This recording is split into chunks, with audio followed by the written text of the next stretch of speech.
Wait a minute. Yeah, it's loading up to the live, so within the next 30 seconds we'll be live. Okay.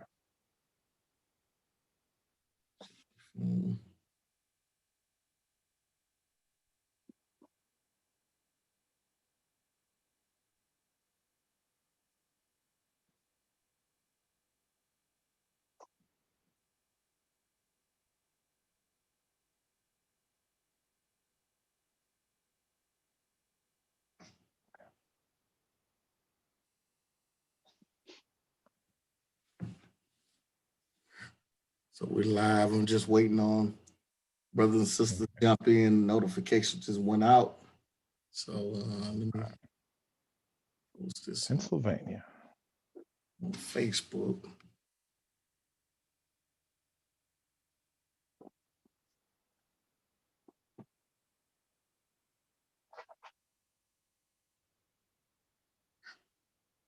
I'm just waiting on brothers and sisters to jump in. Notifications just went out. This down. All right, there we go.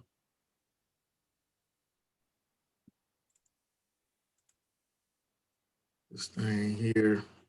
All right, so let's see here.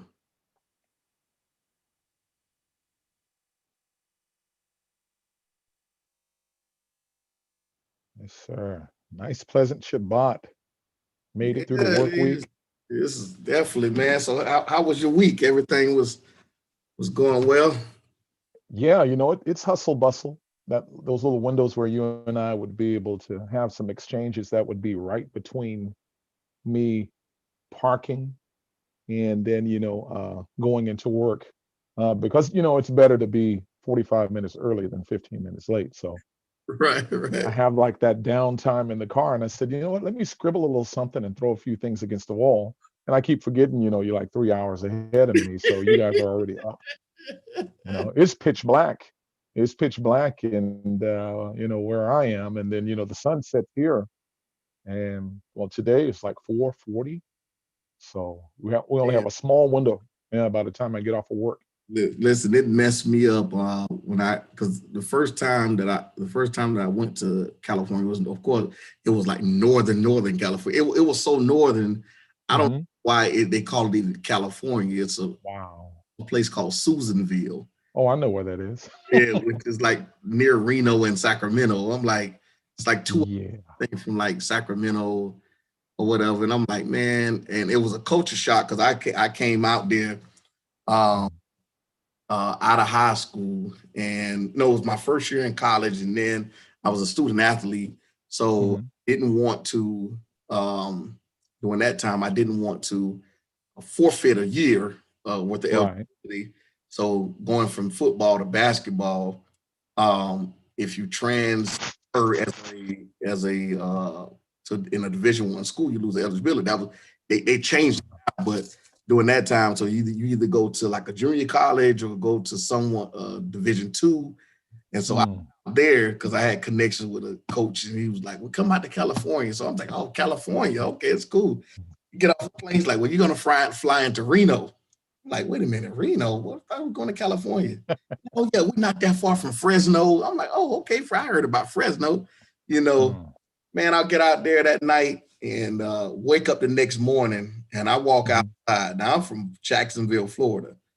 Walk outside, and I'm looking around, and it's mountains everywhere. It's summertime, 100 degrees, and it's still snow on the mountains. I'm like, what in the world? Yeah. What's going on right here, man? Northern California is notorious for its microclimates. So on a given day, I have in the past, get off work in San Francisco, cross the bridge to Oakland, throw a bag in the back seat of the car, drive 2.5 hours, get on a snowboard, ride the mountain for a little bit. Okay, keep driving, make my way down south. By the time the sun comes up in the morning, I mean, I have plenty of downtime, but by the time the sun comes up in the morning, I could be on a surfboard or on four-wheelers down at the beach. Yeah. That's crazy. Well, everybody's coming in. We got a couple people in here. The numbers is definitely going to go up as they are now. Shalom to many of you out there. I see Shabbat Shalom to others. Shalama to some of you in the chat. Shalom to many of you as well. Thank all the brothers and sisters for tuning in. I know you guys are excited. I was getting emails and inboxes about tonight, and I'm definitely excited to be talking with my brother. Just, all the stuff that's been going on recently with things that you guys have been seeing. And so I think it's definitely great and fitting to talk to someone who is has a great presence, a great spirit about him. Awesome, good brother. I'm thankful the Most High was able to open the door to bring us together in brotherhood. And so I think it's definitely awesome. A love for Mashiach. We also have a love for Torah. And so I think that is awesome in itself. And he has a lot of experience that can really help many of us who have come into Torah, who has also embraced culturally and bloodline as being Israel, and also those who believe in the Messiah, no matter what nationality or nation you come from. You're still like we're all brothers and sisters in Mashiach. So thank him for coming in. The brother Dawid, I call him Moreh. He's a teacher. Awesome. He has Torah, Hebrew classes and things that he teach. He has Torah portions that he teach. We're going to get into a lot of conversations on tonight. And so just glad to have him here. So everybody definitely give it up for our brother Moreh. I'll call him Dawid. Royal. Many of you can also call him David if you like. He said his mama, not his mother, but his mama called him David. So what's going on, Moreh? How you doing, man?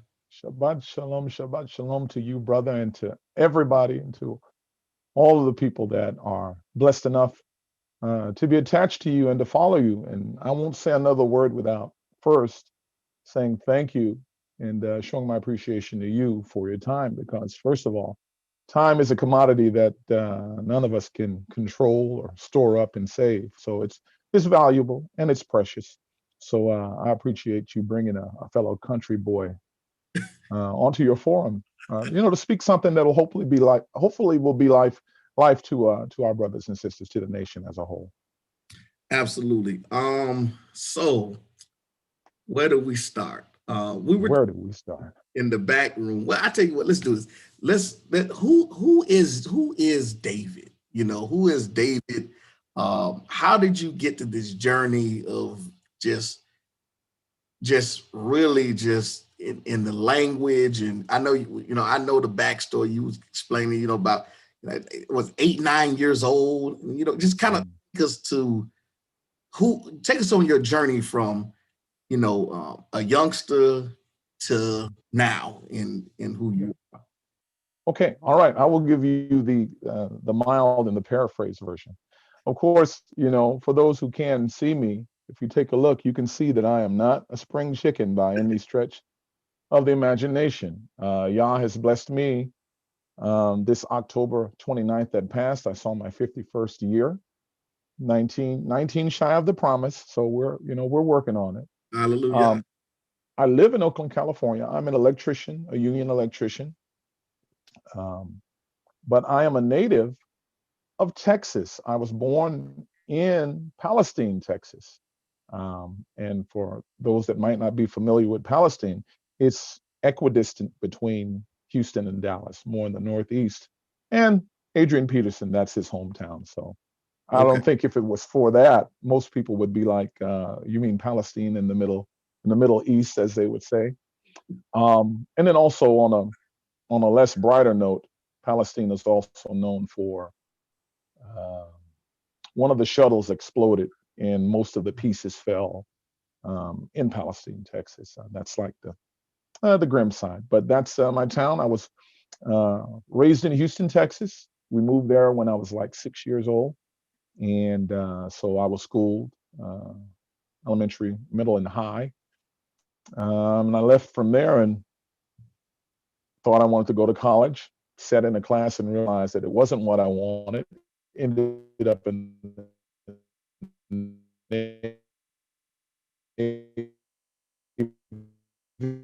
Hold on. That's that tangent, but there you go. You're kind of breaking up a little bit. There you go. You're back. Yeah, that's my proximity. See, I'm in East Oakland, not far from where the Raiders used to play. Okay. So this is the hood, in case you hadn't figured that out. So my close proximity to the Oakland airport, I don't care who your carrier is, it'll break your signal up all day long. Oh, so actually hurt my foot, right? And I ended up stuck in the house at my grandmother's house with my grandmother and all my mom's sisters, right? Because since I had a broken ankle, I couldn't leave the house and there was no one to keep an eye on me. And I'm sitting there in the living room. This is at 8 years old. And I'm sitting there in the living room, and underneath the coffee table is a big Bible concordance. And I picked this Bible concordance up. And of course, in the back of these concordances, there's always a Greek, Hebrew, and a Chaldee dictionary in the back. And I started flipping through the Chaldee part of it. And I fell in love with what I thought was music notes or symbols, which of course, what they were. Yeah. And I got to the point to where I could write down all 22 of these music notes, to the point to where it almost became an obsession. I was writing these things everywhere, on the walls, on the tablecloths and everything else, getting popped upside the head. And I wrote some of these notes down on a piece of paper during one of my classes. And the teacher asked me to come outside with my paper. And she asked me what had I drawn. And I told her music notes from a book. And she tells me that these are the letters to the oldest language on the planet that's still being spoken today, which who cares at that point at 8 years old, whatever. So the teacher asked if, she told me she was going to send me home with a note. And she sent me home with a note. And the note basically said, your son has an interest in this. If he keeps his grades up and if it's okay with you, I'll give him a book every 2 weeks. As it turns out, her name was Miriam Cohen. And I didn't know what she was. I knew she wasn't really white. I didn't know if she was Latina and in the sun. All right. So at any rate, she provided me with books all the way up into the 5th grade, basic Hebrew books explaining the letters, the pictorial values, the numerical values. And then in the 5th grade, when, of course, you move on to middle school, she gave me my first book called Khatul Ta'alul, which is The Cat in the Hat in Hebrew, my first full-on book, which she helped me work through. I left her, of course, heartbreak, right? Boyhood crush, first major crush, And I go on to middle school in the better part of Houston, and all of my friends ended up being either Palestinian Arabs, Ashkenazi Jews, or Asians, right? It was at that point, brother, that I found out that I was a nerd. I had no idea that I was a nerd. Just broke my heart, man. I couldn't figure out why the brothers wouldn't kick it with me, why they wouldn't do anything with me. And I was just too square. I was in the math club, pre-IB. I was on the principal's list, the honor roll, and any type of roll that you can think of, I was on it. But with that, dinners at various houses, I'm being exposed to Palestinian Shami dialect of Arabic. I'm hearing the classical Egyptian Arabic called Fusha. And I'm also hearing Hebrew in these houses. And I'm starting to realize that this thing that I had with my elementary school teacher, other people know about it. But wait a minute. So you're hearing Arabic, Hebrew, and what else? And I think you said it was Arabic and Hebrew, correct? So you have Arabic, Hebrew, and then you have two dialects of the Arabic. The Palestinian dialect is called Shami. Okay. And the classical Egyptian one is called Fusha. Okay. But they're so close. I'll give you an example. Like, for example, the Hebrew word for sun is shemesh, the sun in the sky. Shemesh. In Arabic, it's shams. Okay. In Hebrew, a key like you would use to open the door. Right. In Arabic, it's muftah. In Hebrew, it's mafteah. So you see how close they are? So that allowed me to actually start to put the spoken part in action because I already had a pretty good grip on reading really, really basic things at this point. So it made me a bit of, I was already weird because I was the brother that was, in all of the high end classes, but it made me really weird in that I'm going to all my friends' bar mitzvahs. I'm finding out what a bar mitzvah is. And, I'm going to these things and I'm watching these native, Ashkenazi kids butcher the Hebrew.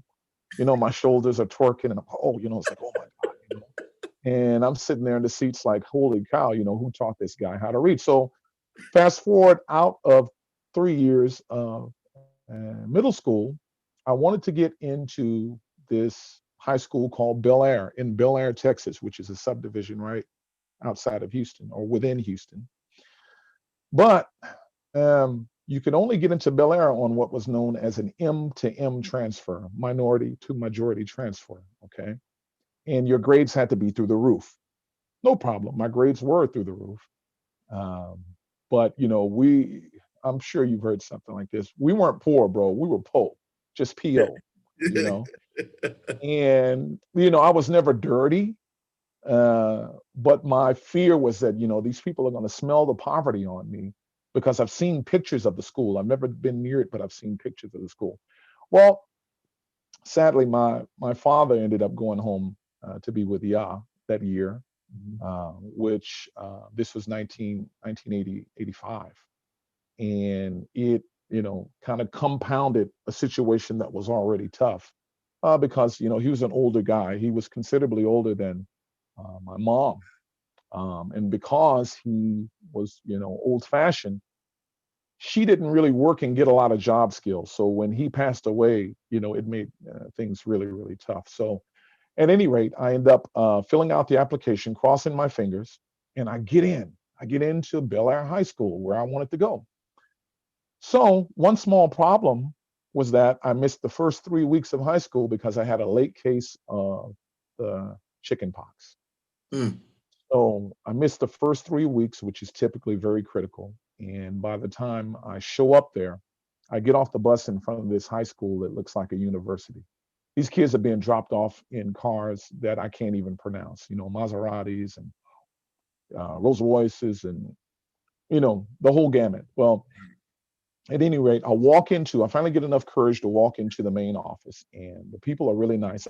I've never seen, there was hardly anybody that looked like me and you there. And that made it even more intimidating. Well, the people were very nice in the office, and the lady tells me, well, look, because you checked in so late, she says, why don't you go and check into your classes, come back and see me, and then you can start fresh tomorrow. Okay, I can deal with that. So I go and check into my classes. I get back to the office, and then she says, okay, we have one problem we need to work out. I said, okay, what is it? She said, well, as a part of coming to this school, taking a foreign language is a part of the prerequisite. You have to take a foreign language. And she said, because you started so late, she says, all the Spanish is gone. All of the Romance languages, the French and the Italian is gone. She says, I have bad news. She says, there's only one language left. And it's so difficult that even the kids born into the culture can't deal with it. I said, what is it called? You know what it was called. It was Hebrew. Hebrew. Yeah. So, I end up with high school. I took Hebrew, which I was well ahead of everyone by the time I took it. And that's what brought me linguistically up to this point, because now I'm hearing Ladino music, I'm hearing Arabic music in this class, and I'm hearing Hebrew classes as well. Then later on, as I said, I ended up enlisting into the Navy. And by the time I went into the Navy and headed toward Kuwait, I was walking around with maybe, 30 or 40 Arabic songs in my head, about 200 Hebrew songs, about So 10 or 12. let me ask you this, Moreh. In the class that they were teaching, in that class, you were hearing Ladino in that class. Is that Oh, absolutely. is in terms of Solatreo? Is that what you're referring to? Yes. Well, see, Solatreo is one of the handwritten forms. Even though I had never seen the handwritten form, at Mm-hmm. this point, um, if you're aware, um, Solatreo is actually the basis or the foundation of the modern Hebrew cursive script. This is Mm-hmm. why they look very similar. You remember the note that I sent to you the other Yeah. morning?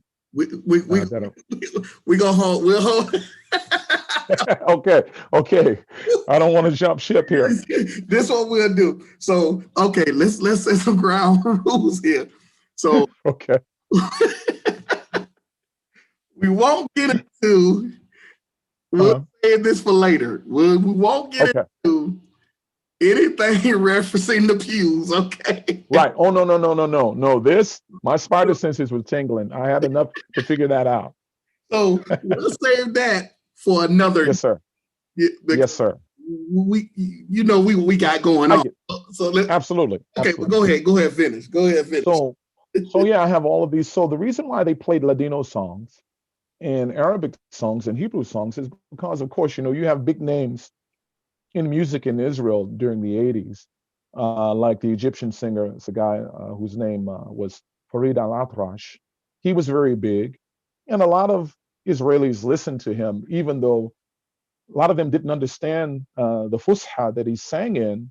Mhm. And even for those that could understand it, the Arabs would always tell them, "You might understand the words, but you can't feel the music. You can't Mm. feel it." So it was a part of the cultural thing to hear Arabic songs and to hear Ladino songs as well, because Ladino songs, a lot of them were in the form of folk music or lullabies.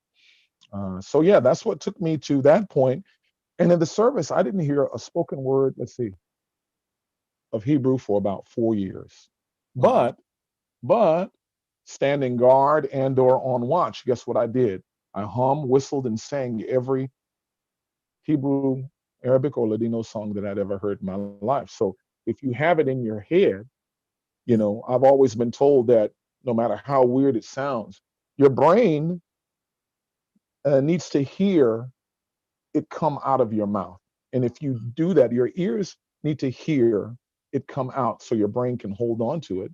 So is that And is that kind of the way in I guess would be in English or Latin languages, like when learning the ABCs and 1, 2, 3, we would sing it. mhm, So that way, yes, it comes out. So even when you're teaching your Hebrew class mhm, to students, mhm. is it kind of the same? Do you use the same formality of the singing and but It's syncopated. You're absolutely right. It's syncopated because, well, I mean, look at us. You know us. I mean, by right? nature. You go back into our history. You go Mm-hmm, back to David and to David Melech, King David, even before him. You mm-hmm. know, we've always got down through the ages. We've always got down, and we are a rhythmic and a syncopated people. No matter if it's in the way we walk, the way we shoe, or whatever it is. But that's one thing that's been proven, and it's why I still hold on to it. When we're reading the Torah, we can read it not necessarily in a Yemenite trope or in a Sfaradi trope, but we read it and it's supposed to ring. It's supposed Mm-hmm. to ring every other stanza. If you do it in that way, you can get in rhythm, just like a jump shooter, and it helps you to retain it. It really does. Okay, so now that you it's probably been, I guess, um dealing with the language, would you say over 30 years? Uh, 42. About 42? 42 now. About 42 years. Wow. And just like you're looking right now, I guess I don't think about it that much, but when I do stop and think about it, I look just like you're looking right now. I have that look on my face because it feels like a few years ago. But even though my angle initially or my exposure was by and large secular, Mhm. still there was to put it into words now, in retrospect, there was this sense of what they call tchushat hashayachut. It's a sense of something that belongs to you. It's as if I was interacting with something that initially I thought was someone else's, but I would actually feel a certain type of way when I would walk into a synagogue, and I would say inside of my little preteen brain, what are they doing with my letters on the stained glass? What are they doing with my letters up? Matter of fact, if you go into most synagogues, up on the podium, they typically have two big columns, kind of representing the two columns that used to stand outside of the first and second temple. One was called Boaz, and the other one was called Yachin. And across the top, they have in Hebrew written, "Know before whom it is that you stand."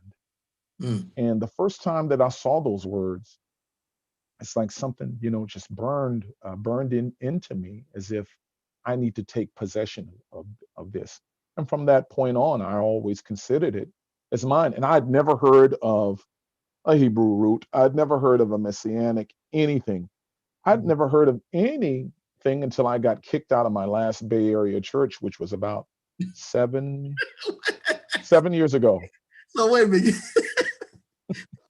So you said that like have you gotten kicked out of more than one church? Bruh. What is the basis of you getting kicked out of the church? Are you saying that's not right, what you're teaching or reading? Well, I'll say this, maybe there's a market for foundation that you can put on the backside, from the footprints that I have from the Bay Area. Now, I moved here in 97. I've been here in Oakland since 1997. And from 1997 up until about 7 years ago, I've been kicked out of 6 churches. Wait a minute. 6 churches, bro. Okay, listen. Okay, I'm in this conversation. I'm not going to say Moreh. I'm going to say David. Okay, David. There you go. David, what did you do? You don't have to share. You can put it in the vacuum answer. Just say. Well, it's not that bad. It's not that bad. How about I give you the last one? Okay. Okay, no, I'll give you the next to the last one. So the next to the last one, when I got booted out, I was a part of the youth program. And it was me and 2 sisters, Tamika and Shamara. So Tamika was, or is still, a teacher in the Catholic school system here in the Bay Area. And Shamara is a teacher in the private school here in the Bay Area. And the church had never really, from what we understood, never really had a sound youth program. So I said, hey, what if we got together? You guys have the brains, I have the brawn. I'm the construction guy, I'm the electrician, and let's get something together for the kids. They said, great. So, I talked to the different contractors. I got dry erase boards, I got desks, I got a lot of light fixtures, receptacles, everything donated. Me and a mutual friend of mine knocked out walls, and we reformatted everything. And together with the teachers, little elbow grease and some of our own money, we got a youth program going. So it was going really well. The kids were excited. And I said to myself, you know what? Why don't I teach them a little Hebrew? It worked out fine. And now the parents said that they have never experienced their kids being so excited coming to church. They wanted to come up there and see what in the heck was going on. So at any rate, this went on very well for a while. Then one day, because we had fifth Sundays, we did the announcements, we did the greetings, we did the offerings, and the kids facilitated the fifth service underneath our direction.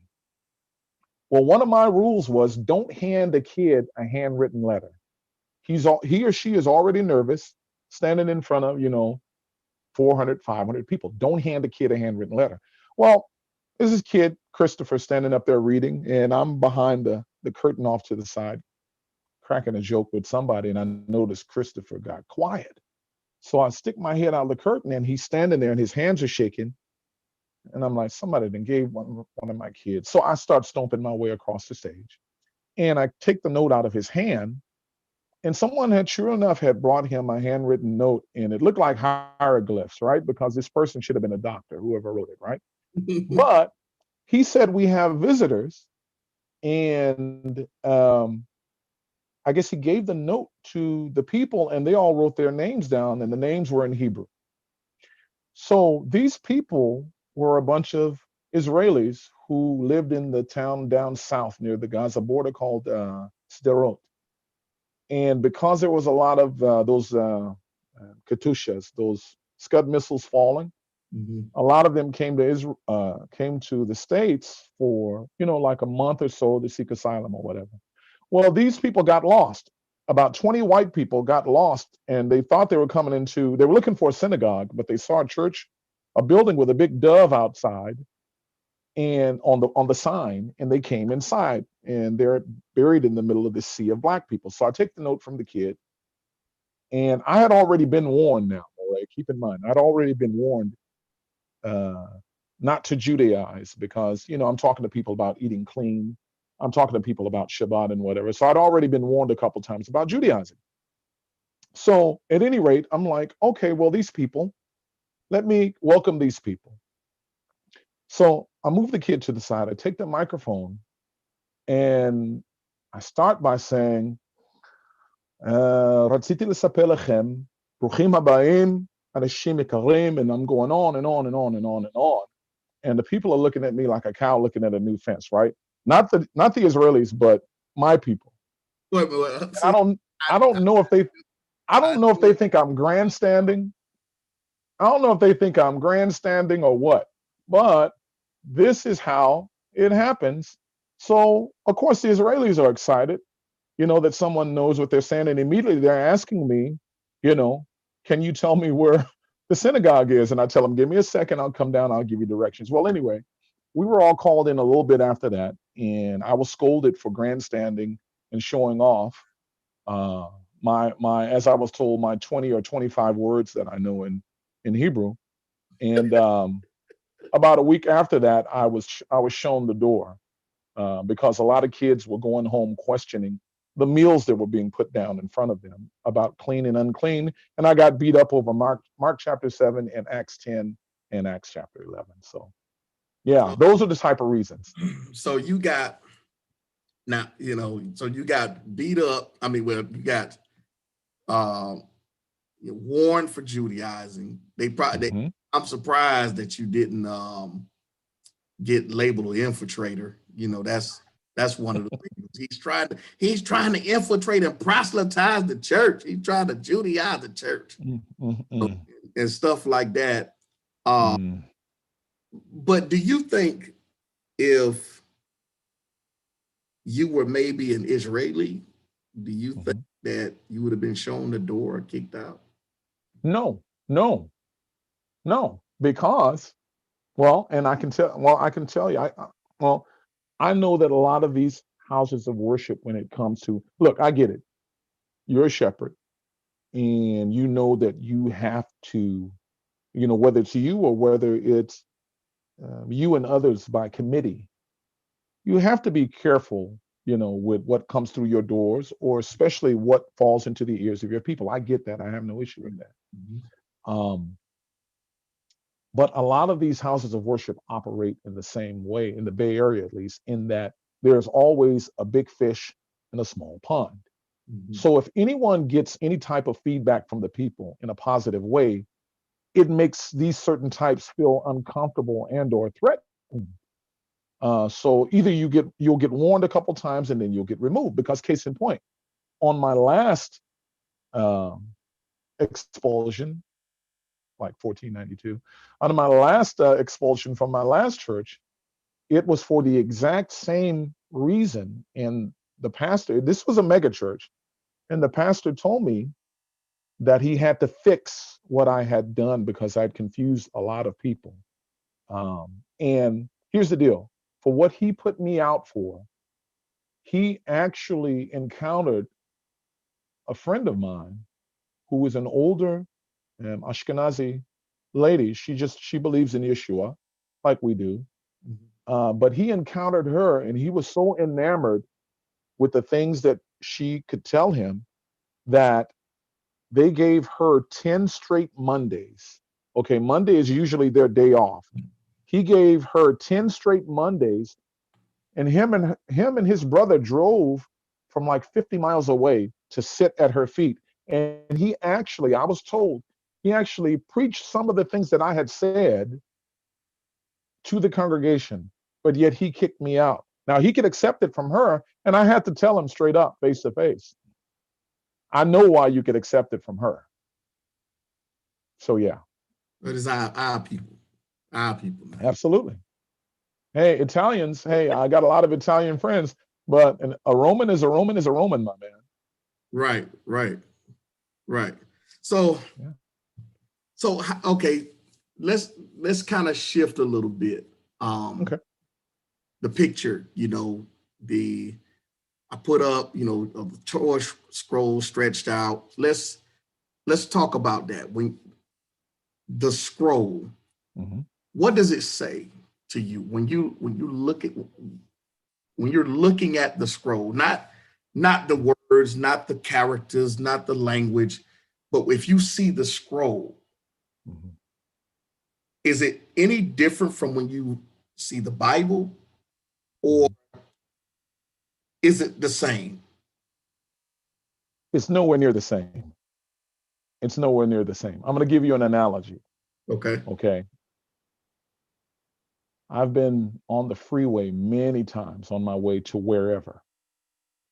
And on occasion, I've seen someone's Bible in the back window of the car. Now, it's wedged between the fabric and the glass. And that Bible has yellowed because it's been sitting in the sun for so long. It's just beat up, it's abused, it hasn't been touched. And I see that, and I kind of go, kind of German Shepherd, like, wow, really? Now, with that Torah in particular that's pictured, that Torah is 200 years old.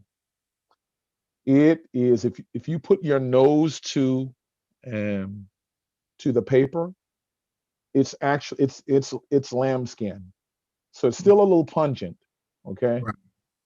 Um, the letters are burned into it, so that even with wear and tear, you're not able to rub anything off of it and alter it. And if you try to Mm, attempt to add anything to it, it will be discolored, and you will be able to tell where any attempted uh, redaction or alteration may have taken place. Because it's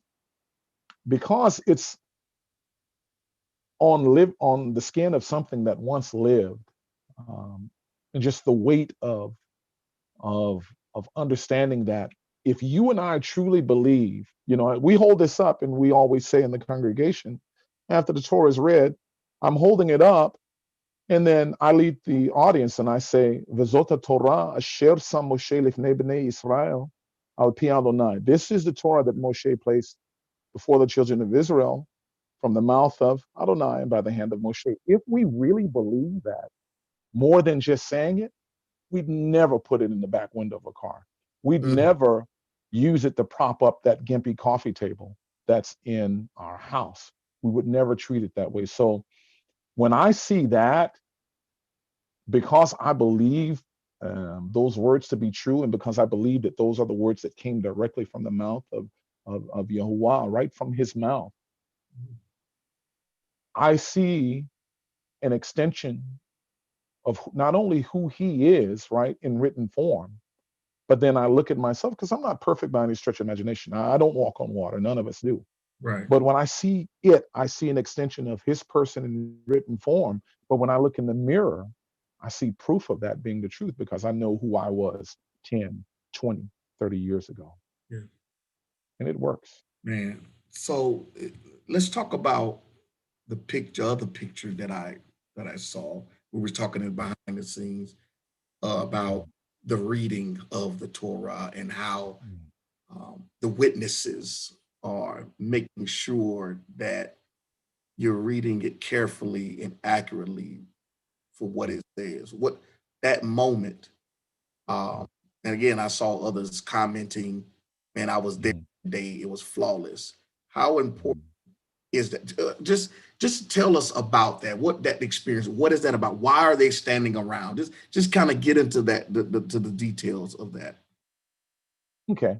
All right. So on that particular day, this was a day that I made what's called aliyah. You know, aliyah, like the singer, may she rest in peace. That's from the Hebrew word la'alot, which means to go up, going up. If you look at the language in the Torah, every time it speaks about um, the land of our ancestors, it always say going up to Jerusalem. You know, Mhm. no matter where you are, you know, even if it's geographically south, it's still going up because it's Right. not so much focusing on the topography or the geography. It's a spiritual ascension. So when you go up to read the Torah, that's called an aliyah because now not only are you standing there reading these words that you believe to be and that you know in your heart to be the words of the Most High, now your community as a whole is laser focused on you. Mm. They're laser focused on you. And um, before the reading takes place, the Torah is processed around the room. Again, this is a traditional thing. It's like if you like it, you like it. If you don't Right. want it, don't take it. It's fine. Right. So it's processed around the room by the reader on that specific day. And as you make your way through the room, everyone turns and they won't turn their back to it. They follow it until you bring it back and you lay it down and you unroll it. So the Gabbai is the custodian of the congregation in that, not from the cleanup standpoint, but he's a custodian from the standpoint of that he takes the Torah out of the ark. He opens it up. He marks the specific place. He makes sure that you don't touch the actual skin because you know the oils from your hand will taint it or whatever. Um, and he has a book called a tikkun. A tikkun, it's the Hebrew word. It means um, carries a connotation to repair or to correct. And as the reader reads off the text, because this text is a kosher scroll, it has no nikudim, no vowel points. These are just consonants, Oh and wow. they're very fancy, and they're looped together and they're tight. And under his breath, he reads along with you. And if you mispronounce a word, he just very softly, he'll correct it for you as you go on. And it truly is, it's the highlight. It's the highlight of the service in that, because look, this isn't an article from Sports Illustrated. You know, this isn't the tales of Mark Twain. Shout out to Mark. Um, Yeah. Yeah. this is, Deacon Mark Twain, if you're watching this, I told him that I never met a black Mark Twain till I met you. Go ahead, man. and yet, yeah, this is, excuse me, this is why such care and such reverence is taken. I will tell you, if I can, one more little quick Go amendment to ahead. that to show you how um, um, different people's viewpoints and or let's just say eccentricities can kick in. So the style in which I read the Torah primarily is considered to be either the Sfaradi or the Temani, which is the Sephardic or the Yemenite pronunciation. So it sounds a lot like Arabic, right? Oh, Even though, oh, yeah, you already know what's getting ready to happen. You already know what's coming. oh So man. Go. on that same day, on that same day, that was my day to make Aliyah. My Torah portion, based on birth date, is it's Bereshit, Perek Yud Chaf, Genesis chapter 18. Mhm. Okay, and so I read through that day and I get done, and I happen to look out, and there was this white lady with blonde hair and a beet red face. I don't know what's wrong with her. Did she get stung by a bee? I don't know, right? Well, at the end of service, after everything is done, and I'm getting the normal handshakes and hey David, da da da da da da da. This woman is waiting for me outside, her and her husband, and she has a bone to pick with me. And she says, excuse me. She said, she went to, whether you call it clutching the pearls. She said, how dare you read the Torah like an Arab? I'm like, lady, what? She says, it's not Arabic, it's Hebrew. And you sound like a corner store guy. And yeah, it was just madness. And the congregational leader had to come out and grab a hold of her, and another person had to come out. And so, just so you know, messianics can be messy. So don't think that differences within communities, are only here or there. Yeah, it's a trip. It's a trip. And it's interesting.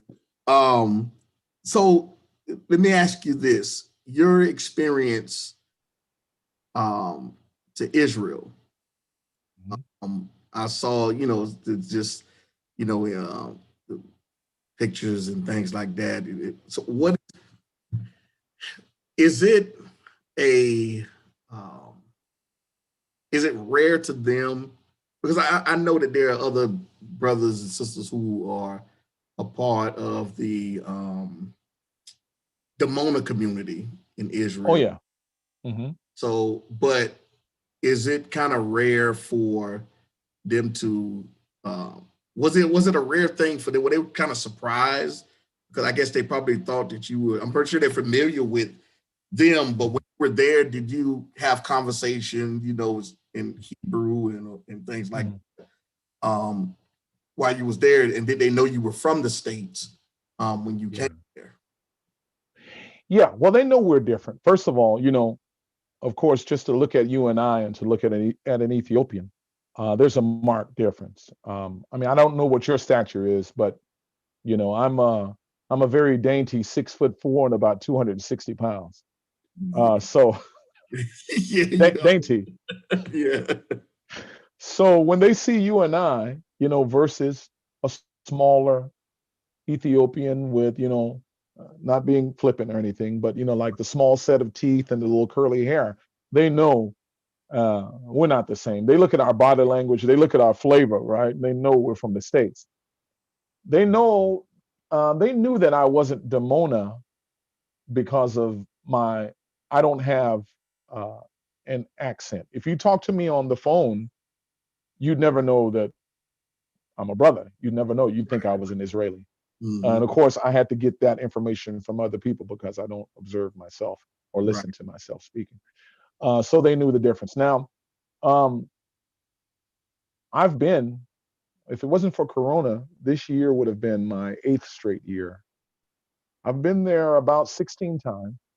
Wow. Um, and when I go, I live completely almost off the grid when I go and visit. I have friends, I have Palestinian friends from childhood who are originally from Reha or Jericho. A lot of them are from Hebron, and they have, just places they've lived in their families for a couple hundred years. It is what it is. So, Right. between the apple and the orange orchards and the grape trees and the fig trees, and they kill their own food every day. I'd rather go to Safeway and get a steak. I don't want to, look my dinner in the eye and kill it, right? So I live off the grid there, but they're used to me by and large almost in every city, because when I go there, I have a car. I'm free. I go where I want to go when I want to go. I've camped there a lot. Camped at the Dead Sea, multiple places, at Arad and different places. But when they first encountered me, it took them about 5 years because they didn't know quite what to do with me. And I would speak of the Messiah openly at the Western Wall or wherever. I also passed out copies of the New Testament in Hebrew in Israel. You know, um, it is what it is. What are you going to do? I mean, I know my limits. I'm not going to go in certain areas and do it, Right. but I would talk freely and openly. Um, and they, man, I've gotten so many free dinners or free coffees or whatever, and people just want to sit down and talk to me. And here's one thing that'll probably get your attention. the greater bulk of the people, Israelis, that I end up having a conversation with, all the time, or the most common question they ask me is, why would you come here? Go somewhere where there's white sand and palm trees, pretty women in blue water. And they say, why would you come here? So, I'll explain to them, hey, the Eretz HaKodesh, Eretz HaNevi'im, this is a land of the Holy Land, this is the land of the prophets, da da da da da. And you know what they respond to me? They would say, Ein klumpo, rak ovanim. There's nothing here but stones. Wow. Most of them are miserable. They hate it there. The apex of life is every city has a small shopping mall. Everybody's in debt because all they do is charge credit cards all day long. They dress the same, jeans and the gel in the hair, and they walk around in air-conditioned malls on the weekends. It's the apex of life. And for a lot of them, if they could just get out of there, they would go to hell if they could, just to escape it. They don't want to be there. Wow. Shout out to Houston Rebirth Tribe. What's going on? I see there are some questions. A couple people are asking about classes. So I know before you get off, we'll get that information to them. But there was one question that was asked. It was, does Dawid believe the Hebrew language is still pure, not mixed with Greek or Arabic or other languages? Ooh, hot button question. Hot button. Yes. In my mind, with that question, I figured only a matter of time. So, as far as being pure, absolutely not. There's no language left over that is pure. But since we're talking directly about the Hebrew language, you have to look at the footprints historically of what's happened with the language. Okay, a lot of people errantly assume that Hebrew at one time was a dead language. It's never been a dead language. Never been a dead language. It may have stopped being active as a spoken language, but it was always alive via text, via the Torah, medieval writings in X, Y, and Z. I think it's been spoken. It was the lingua franca of the United Kingdom of Israel, Judah and Israel together, from the time of about 1200 BCE, before Christ, 1200 years. And it only stopped being spoken somewhere between 200 and 400 CE after Christ. And most historians will, they'll agree on the notion that the decline of the language coincided with the failed Bar Kokhba revolt, the Bar Kokhba revolt that took place in the middle of the first, or the middle of the beginning of the second century, 136, 134, somewhere around there. And the reason why it started to fail was because that was considered the third, quote unquote, Jewish Roman war. And after that revolt failed, they kicked the inhabitants of Jerusalem out, okay, and they put a 50-mile buffer zone around Jerusalem. And they had to put their spiritual center way up in Yavne, which is northwest against the water, almost all the way up towards Lebanon, way up north. Okay, so that was kind of like the national deflating moment, right? So what ends up happening, though, with Hebrew is what we have now is just, it came about as a function of necessity, okay? Because if you look at what Hebrew is now, in medieval times,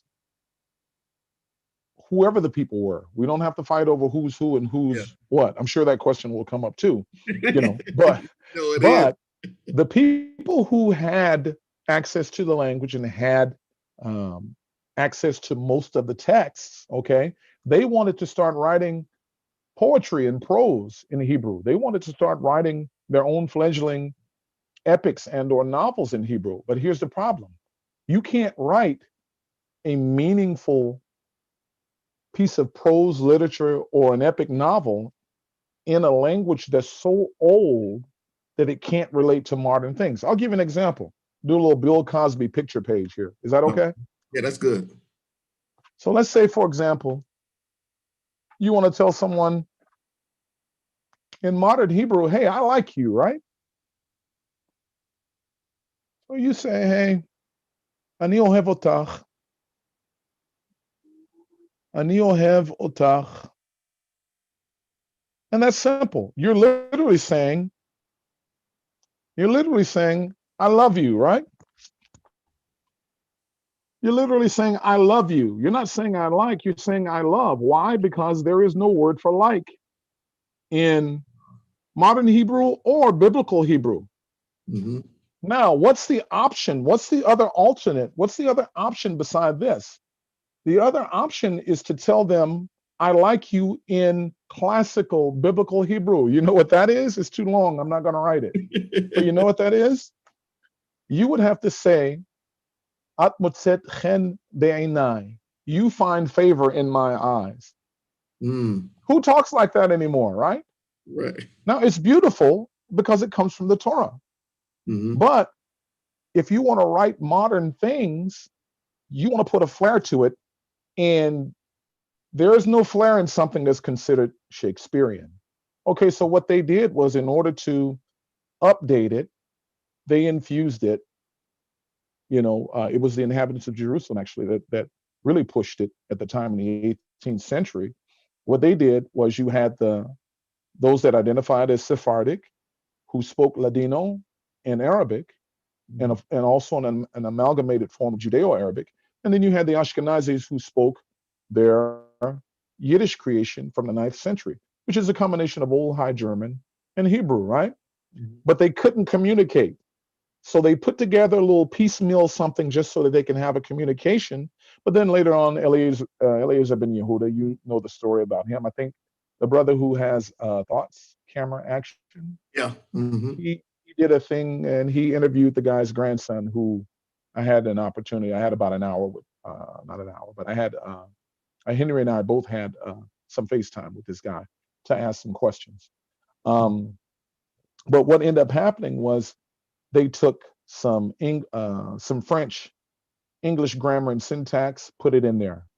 They took figures of speech that comes from Mishnaic, Talmudic, or Gemara writings, right? And a few other things, and they scrambled it in there, and they brought it to what we have today. So no, it's not pure by any stretch of the imagination, but just like the brother that asked the question, I'm waiting for the day when he will restore it to what it once was. No one knows what that is right now exactly. Hallelujah. All right, man. So there was a question that was asked by Deep Malek Zadik. He said, I wonder if David ever attended Covenant Worship Center in Berkeley. I never got kicked out of there because I never attended. But I do know the name. I do know the name, but no, I never attended. For the brother that's familiar with that area, I've gone to St. John, which is downtown in Oakland. I've gone to Acts Full Gospel a couple of times. I've gone to Allen Temple. That's kind of like the Monopoly Church, right? On Easter, you have to have, these guys have top hats. They have on zoot suits with the tail hanging in the back. And the poor hayseed from Texas, I made the mistake and I showed up there my first, my first full month in the Bay Area, and I needed somewhere to go. And I was recommended to Allen Temple by a friend. So I figured, I'll go into, where'd I go? I think I went to Target, and I got some new jeans and some white t-shirts. They caught me at the door and told me, no, sir. No, bro, you can't come up in here. He's a rebel. I said, but it's new. You can smell it still. It's new. Yeah. Oh, man. So there was another question. Does he believe Israel is in the land? I guess he's asking, do you believe that true Israel is in the land today, or do you believe, I guess, the Ashkenazis are they, So look, that's an easy answer. That's an easy answer. So the analogy that I had to come up with in order to answer that question is, I think of it as, if you have high blood pressure, right? You're not supposed to be eating salt. Mm-hmm. So if I scramble some eggs, I get a little salt in my hand and I dash it. Those are the real Israelites that are in the land, what I dash. They're scattered. They're very few here and there, but they're there. A lot of them look just like you and I. And some of them, have a mulatto appearance. But by and large, the Ashkenazis, I think of the Ashkenazis primarily, just by the information that's available. I think of the Ashkenazis as, by and large, converts to the Pharisaic religion. Mm-hmm. That's not to at least from me. I can only speak for me. Right.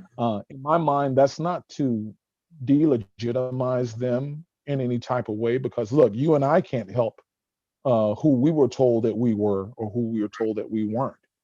And you live and you teach your kids accordingly.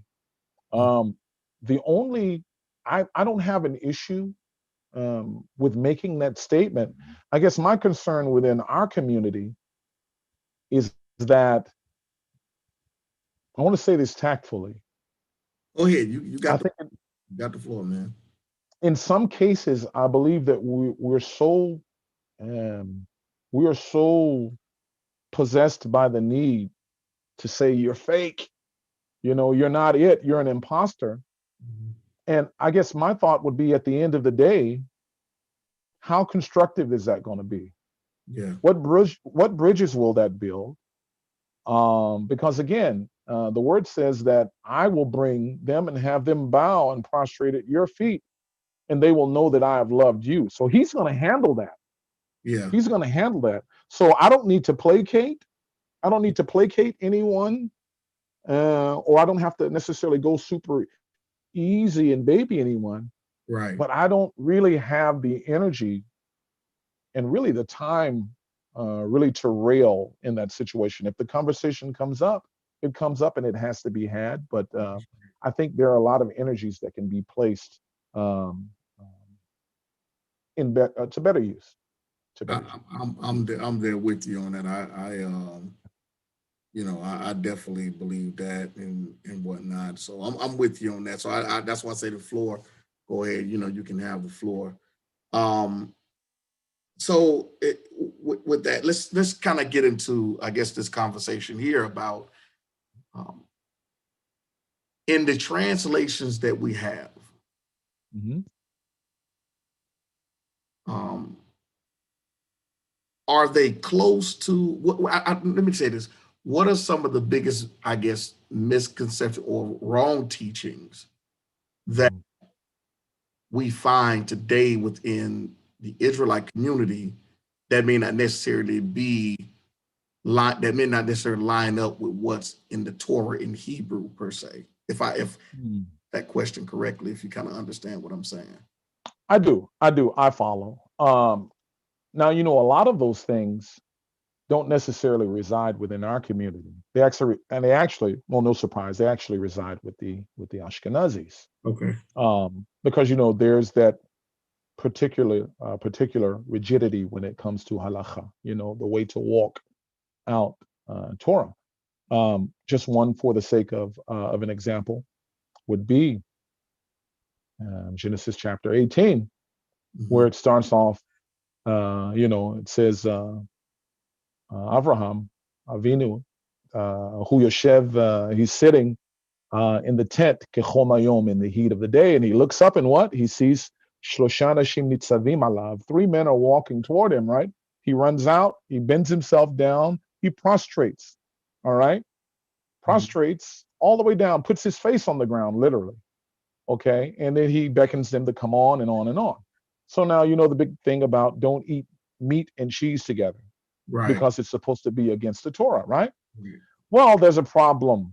There's a problem, right? Because you have the 3 visitors, one of which is being identified as Yehovah, Yud-He Vav-He, Yud-He Waw-He, however you want to call or pronounce the Tetragrammaton.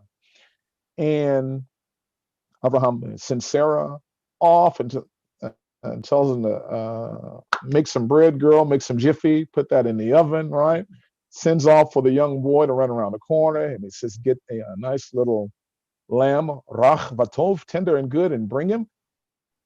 Kid whipped it up, put some Lowry's on there, a little shake and bake. He brings it, sets it down with the chimma and the chalav, with the curds of what do you call it? The curds of cottage cheese and the butter with it. And it says they ate, vayochelu, and they ate. Okay, so the big beards is what I call them. The big beards, they say, well, he ate the chimma and the chalav, the butter and the milk, and then they waited 4 hours, and then the boy brought it. That's not what the text says. They're just eisegete, as they say. Yeah, exactly. And you know what? And it's funny, even though we laugh, it's a gross transgression against the Torah, because you're not supposed to add, you're not supposed to take away. Now, in our community, as far as something that would be a glaring transgression of something that we teach, that the text doesn't agree with, I don't really, to be honest with you, I don't really know enough about the communities and or camps to even know fully what they teach. Because to be honest with you, who do I have on my page? I subscribe to the late brother, Pastor Darby. Yeah. Zal, may he rest in peace. And of course, I have you now. Now, I used to be a normal cut up in the chat room on Sister E's channel, right? Normal. Forever cutting up in her chat room, right? Because I appreciate how she gets down. I think the last time, it's been a while, the last time I was cutting up in her chat room, I think she was freaking out because I think her daughter was going to school in Tennessee or something, and she was getting ready to move or whatever. And I went from her to a little bit checking out Pastor Johnson, who I enjoyed. And then, a couple of the other people. But the only time that I find out about, the little nuances between communities is if I really hop onto someone's message and listen to where they're coming from. Right. But yeah, I don't know about enough of what some of our I'm starting to learn, but I don't know enough about to make a comment. So let me ask you this, because I know this is kind of a big, I'll put something out there.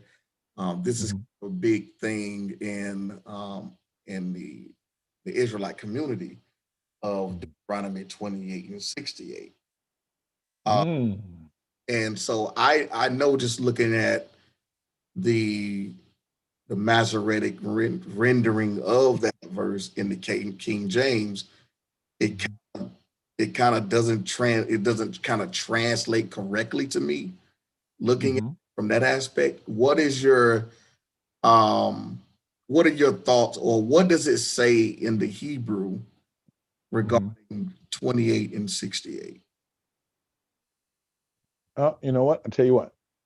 Give me 1 second. Okay. Let me grab this Torah right quick. Okay.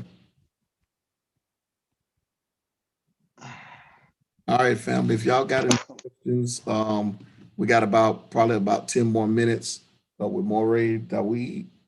If you have any questions or anything like that, just drop them in the chat. I'll ask them before we get off to kind of close out a little bit, so that way he can get off. I know it's late because I didn't plan. I'm out here in Pennsylvania. We had a service tonight, so and I know he's 3 hours behind, so it kind of helped out and everything. All right, so yeah. So I know you did you sing an A and B selection, brother? Nah, I didn't say. Come on now. Nah, you can't. As Israelites, you can't do that. They say that's too Christian. So Oh Lord, hammer. No, you know what? You killed me the other day.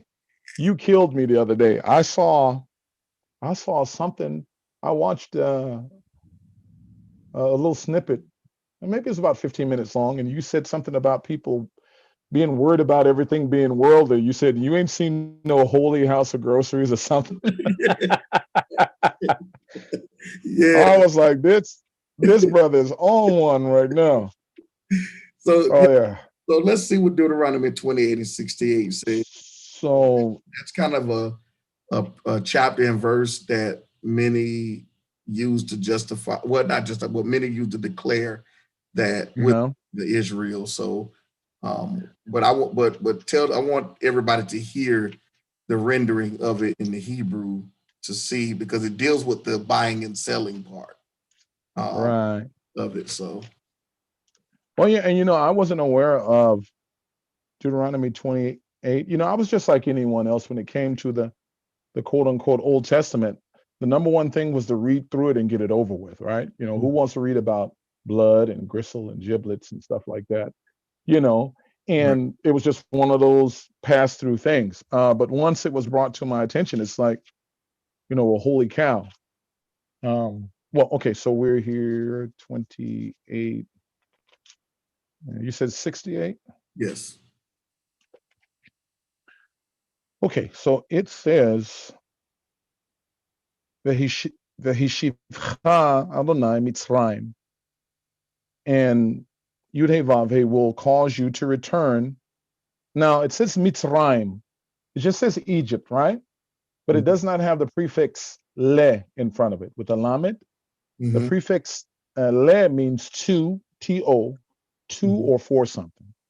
That's not to say that it's a deal breaker, but functionally you look for the prefix lamed there. So it says v'heshivcha Adonai Mitzrayim ba'oniyot, in ships, b'derech asher amarti lecha, in the way in which I told you, lo tosif od lir'ota, you will not continue or you will not see it again.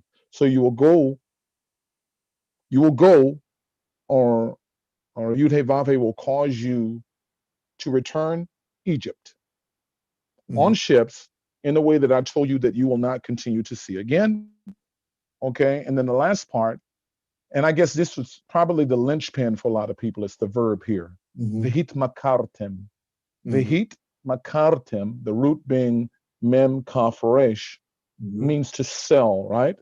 Mm-hmm. So in this particular form here, if you go by the established rules, this is a reflexive verb, Mm-hmm. right? Which means that it can be properly rendered as, and you will present yourself to be sold. Mm. Present yourself, or you will offer yourself to be sold. A lot of people don't like that Mm-hmm. rendering, but there's nothing you can do with it. Again, if you agree not only with the rules that are established, but other verses that utilize the same type of verbs that are based on that rules.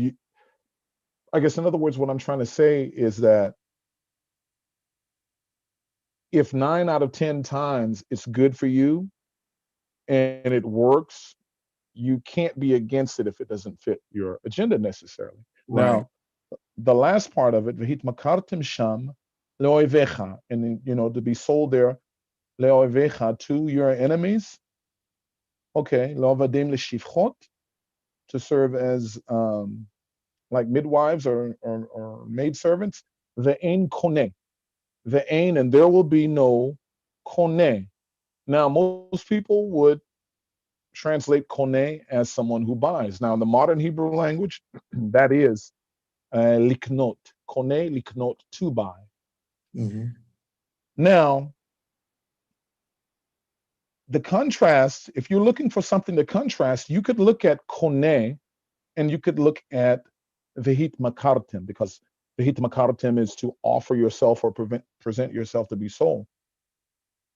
The only issue to me, again, as an individual, not as Mm-hmm. the presiding prelate here, I would render kone, as one who redeems. Mm-hmm. One who redeems, because in the greater number of times that a word like kone is used, it's always reflecting a buyback or a redemption, not just a free for all buying, but buying back for the case of redemption. And for me, even offering or presenting yourself to be sold as a slave, I don't think is a damning is a damning thing to those who hold this to believe that it reflects us. Right. Because in any instance of desperation, when your fate is sealed and all hope is gone anyway, why would you not offer yourself? Right.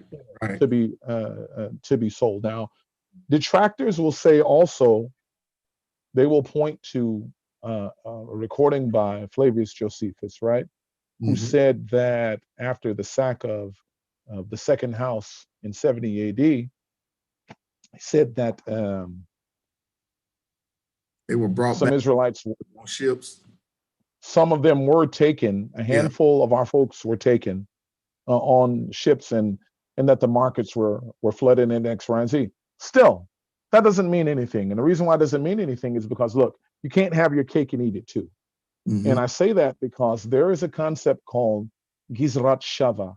Gizrat Shava is a concept of translation. Again, I will readily admit to you that it belongs to the big beards. It's something that they came up with.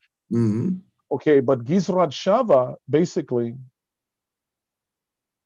it means that if there's a concept within the pages of the Bible, if it's a prophetic concept, and if it comes to be or comes to fruition, fulfillment, if another instance comes up and the same characteristics and the same dynamics are there, they are related. So it means that a prophetic utterance does not have to be, it doesn't meet its full fulfillment in one setting. Think of like skipping a flat rock across a pond. You're a country boy like me. Think about skipping a flat rock across the water and watching it, and it ripples. Right. It's the same concept. This is why, in the Torah, it can say, out of Egypt I called my son. Israel is Yahuwah's firstborn son. But guess what? The head of the nation of Israel, who is the king, he's Mashiach. Yeah. He's not HaMashiach, but he's Mashiach. So this is why it can be applied to Yeshua as well too. And that's a perfect example of Gizrat Shava. Wow. What's going on? Shabbat Shalom. Moreh Henry Benz is in the chat. Hey. My brother. Yeah, definitely. If anybody's out of Northern California, hit me up. The inbox. I can definitely, if you're looking for a place to fellowship or whatnot, I can get you in contact with these brothers. But I think that's it. Let me see. I'm going to have to watch this from the beginning. Somebody jump back. Okay. All right. Anything else you wanna add as we get ready to close here? I know you're gonna be back on. I know people ask questions about classes and things like that. Should they email you? Should they, I tell you what, I think it's prudent that I answer your question from the other day briefly when we were having our little exchange. There is a point in which we will have a turnover. Okay. And we will go back to bread and butter. Okay. Because right now we're kind of up there, and that turnover will happen probably, Abba willing, toward the end of January, and that would be the time that I would recommend people to jump into that class. Anyway, the information still can be made available and offered if someone wants to poke their head in and take a peek, and if it's a little bit above them, they can always be ready to chime in when it rolls around again. What I will say is this, again, as we started out, I want to thank you, brother, so much, and show my appreciation to you again for taking the time out, to let a Texan, hop on your space here and talk to some of these people that we're linked to. We're all one big family. It looks like you kind of got the same hue as I do. Yeah. Somebody run you hot, you'll turn the same color as I'm going to turn. But familial bonds are much thicker than hair texture and skin tone. And the only thing that I would offer is that we can find a way, as I know it's easy to say. I'm not saying I have the answer. But if we can find a way as a community of believers to establish the common ground that we have first and rally around that, let's not fight over, Yehovah, Yehovah, Yahuwah. Let's not let um, Adonai or Hashem, a circumlocution like this, don't let that be something that would stop a conversation and shut down an opportunity to be sharpened. Because look, I can ramble on, as you can probably tell, until eternity. But somebody on the other side of this screen and in other places has something that I need. They have something that I need to hear, and something that I can be blessed by. But if I'm stuck on myself, I'll never even put myself in the position to hear it. So, I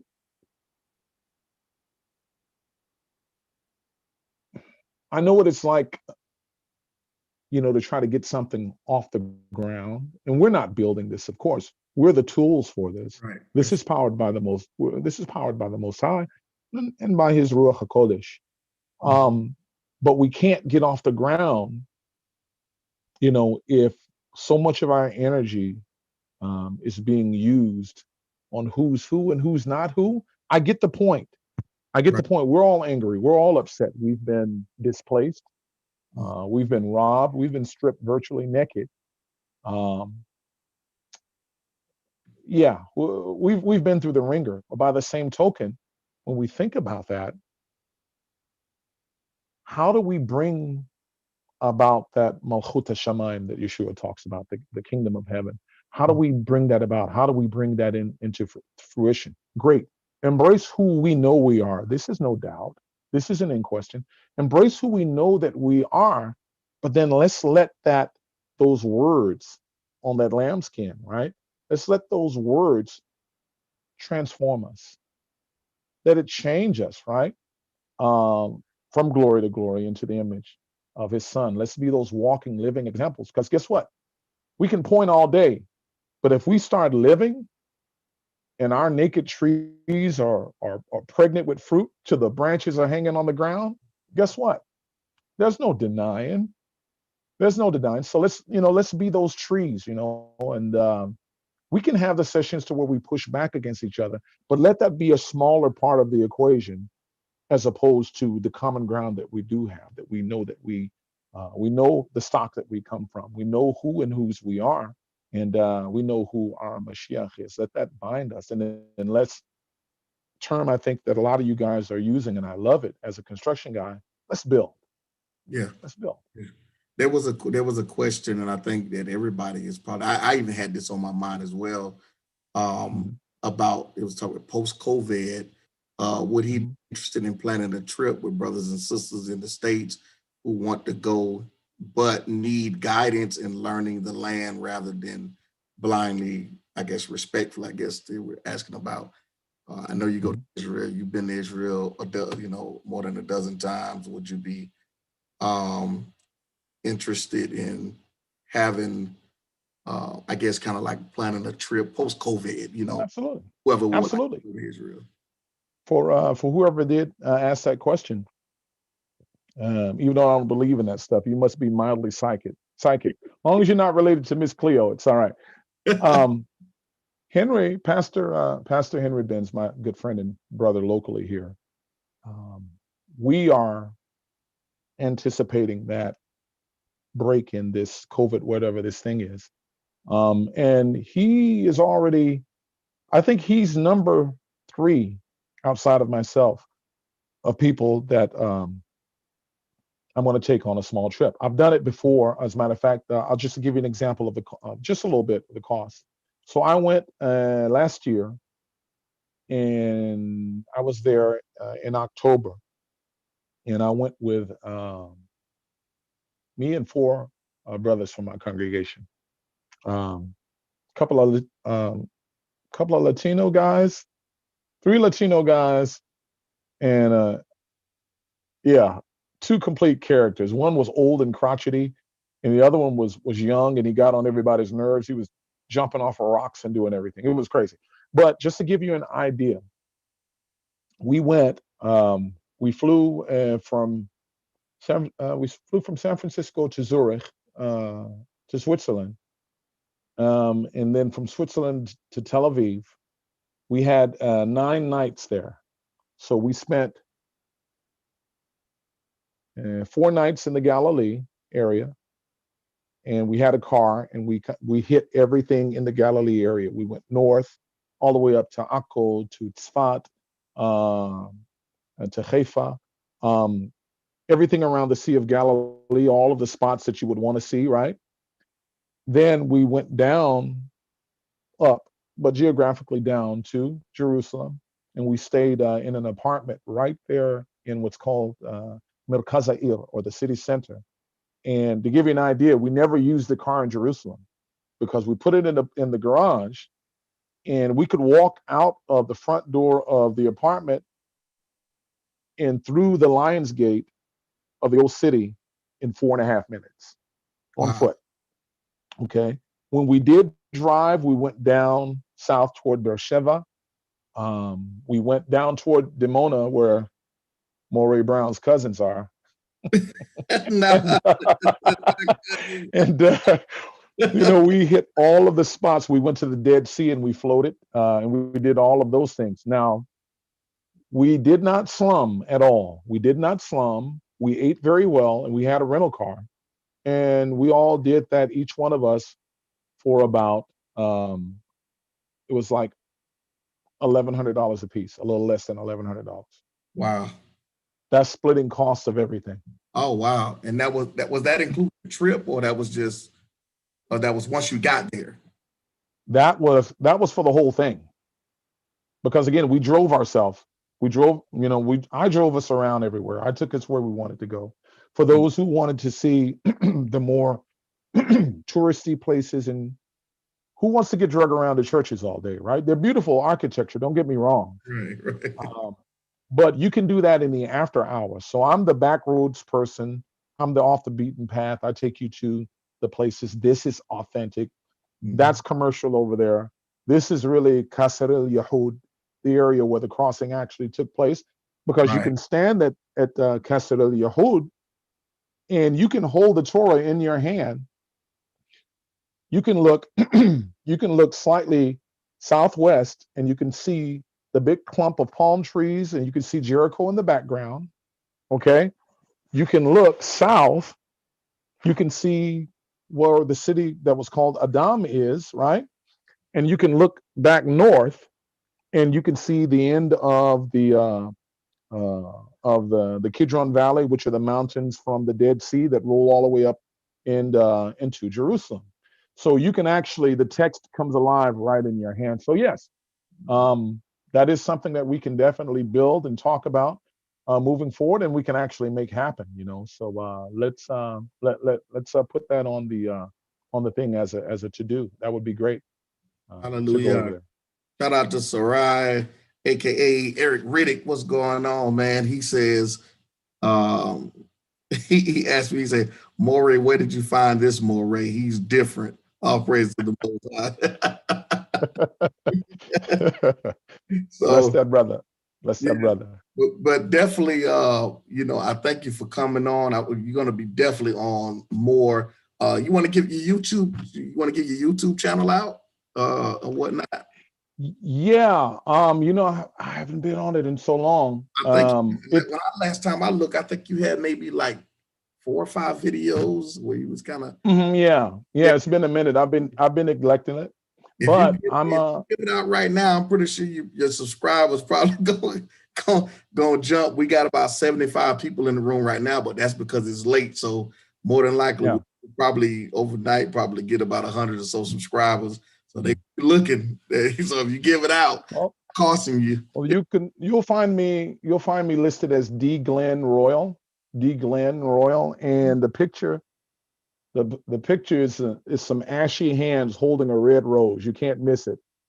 Some ashy hands holding a red rose under D. Glynn Royal on YouTube. And I have a few videos on there. Some of the earlier ones, you know, the ones that are kind of cringe-worthy. Yeah. You're looking at that earlier video and you're thinking, is that something in my nose, you know? But yeah, it is what it is. It's up there. But yeah, feel free to take a look. If you can get something that's life to you, that'll edify, then Baruch Hashem. What did you want to give out your Facebook or anything like that? I mean, Yeah, I'm on Facebook as well. I'm on Facebook as well. Under my my full name, David, last name Royal, Royal. There are a couple of David Royals, but they are white Australian photographers. So I don't think you'll end up confusing me. I don't think you'll end up confusing me with them. yeah, So yeah, my inset picture is the one that Moreh Brown used.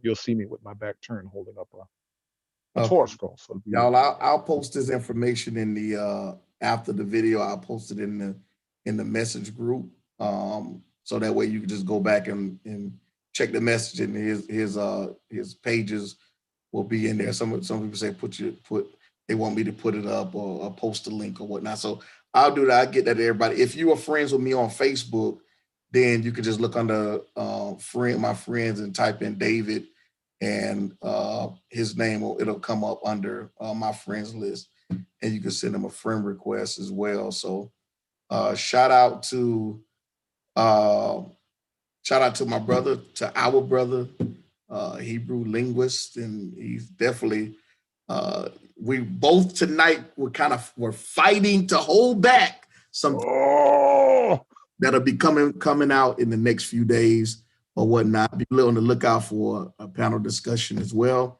Again, regarding the things that's been going on recently. And so, and I just think that I thank Hashem, I deny the Most High for our brother through Yeshua, and definitely if be on the lookout for him to come back on. I know the end of January he's supposed to. They're probably going to be a rescheduling of classes, so I have him on for that as well. So be on the lookout for that, so that way you guys can get in. I checked out some of the a little bit of his teaching dealing with the language, and he definitely has. He's an awesome teacher, gifted at that. Everybody's not gifted at teaching and just love it and helping people grow. You have to have a ruach for that. And so I think he's definitely awesome. So thank you once again, brother, man. I appreciate it. And they all in the chat. They want us to talk about this. We not going. They begging. So we gonna look away. So definitely that's what it is. Thank you guys once again for tuning in, and I want to say shalom to all of you. Shabbat shalom, everybody. Much love. God's blessing on you and your house. May this Shabbat be sweet, sweet, sweet.